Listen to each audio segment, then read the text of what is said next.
Welcome to recipes in my way. இன்றைக்கி நம்ம அருமையான சுவையில் உடனடியாக செய்யக்கூடிய அடை தோசை தான் செய்ய போகிறோம்.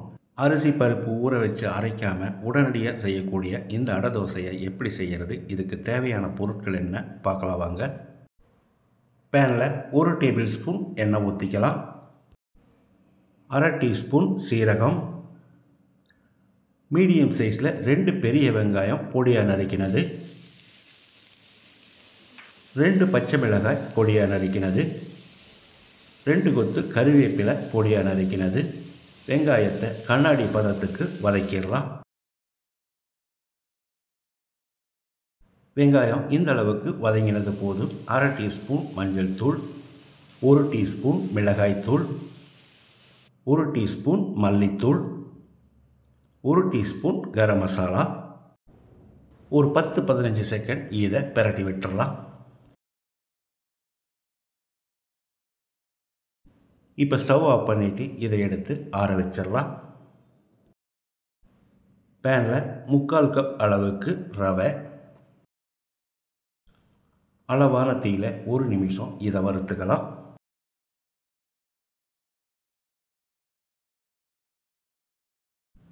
கருகாத அளவுக்கு வறுத்துட்டோம். இதை எடுத்து பிளேட்டில் கொட்டி ஆற வச்சிடலாம். 3/4 கப் அளவுக்கு சேமியா வறுபடுறதுக்கு ஒரு 2-3 நிமிஷம் ஆகும். அளவான தீயிலேயே வறுத்துக்கலாம். இப்போ இதையும் எடுத்து பிளேட்டில் கொட்டி ஆற வச்சிடலாம்.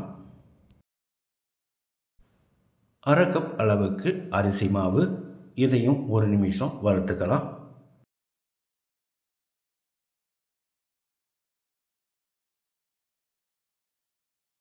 ஒரு நிமிஷம் வறுத்துட்டோம். இதையும் எடுத்து பிளேட்டில் கொட்டி ஆற வச்சிடலாம்.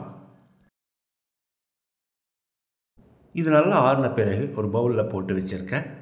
இதோட நம்ம வதக்கி வச்சிருந்த வெங்காய மசாலாவையும் போட்டுக்கலாம். 3 டீஸ்பூன் உப்பு, பத்தலைனா மறுபடி கூட போட்டுக்கலாம். 1 கப் அளவுக்கு அதிகம் புளிப்பில்லாத தயிரையும் ஊற்றி கலந்துடலாம்.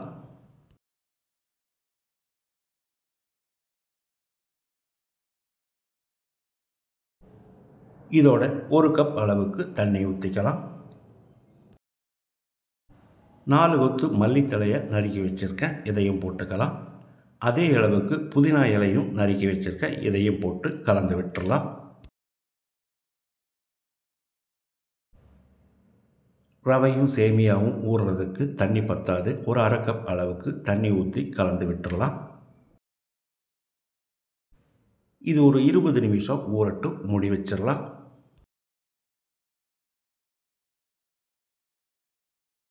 20 நிமிஷம் ஊற விட்டுருந்தோம். ரவையும் சேமியாவும் தண்ணியெல்லாம் உறிஞ்சிடுச்சு. இப்போ இதில் இன்னும் கொஞ்சம் தண்ணி சேர்த்து கலந்து விட்டுடலாம். இந்த ஸ்டேஜில் உப்பு சரி பார்த்து போட்டுக்கோங்க. இட்லி தோசை மாவு இல்லாத சமயத்தில் இதை விட சீக்கிரமாகவும் சுலபமாகவும் எதையும் செய்ய முடியாது. இப்போ நம்ம அடை தோசை ஊற்றிடலாம். ஏற்கனவே தோசைக்கல் காய வச்சுருக்கேன். 1 அல்லது 1.25 கரண்டி மாவு ஊற்றி ரொம்ப பரப்பி விடாமல் அடை தோசை சைஸுக்கு பரப்பி விட்டால் மட்டும் போதும். அதே சமயம் அளவான தீயில தான் ஸ்டவ் எரியணும். தேவையான அளவுக்கு எண்ணெய் ஊற்றிக்கலாம். ஒரு 1.5 நிமிஷம் இது வேகட்டும், மூடி வச்சிடலாம்.